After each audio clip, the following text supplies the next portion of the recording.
আমরা এখন মেলায় চলে এসেছি। दिल में मोहब्बत का रंग भर लो। 10 টাকা কিনতে বেলুন ফলের প্রাইস আছে।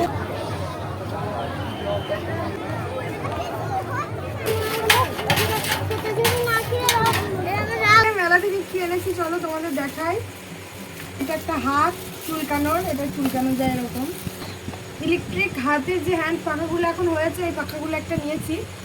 আর এই যে স্টিকার, এটা ময়ূরের, এটা প্রজাপতির। এই স্টিকার দুটো আমার বরের খুব পছন্দ। আর এই যে একটা বক্স নিয়েছি, এই যে একটু চা ছাড়িয়ে নিয়েছি। ব্রাশের খাপ, এই কানেরটা নিয়েছি, কানেরটা নিয়েছি। এটা মঙ্গলসূত্র, এই যে আমার বরের পছন্দ ক্লিপটা। আর এই যে একটা আমি এঁটেছি, এই বড়টা নিলাম কারণ অনেকটা বড় চুল তো, একটু বড় না ক্লিপ না হলে না এরকম পুরোটা ধরলে খুব ভালো লাগে আর কি। জিনিস নিয়েছি, এটা হচ্ছে এই যে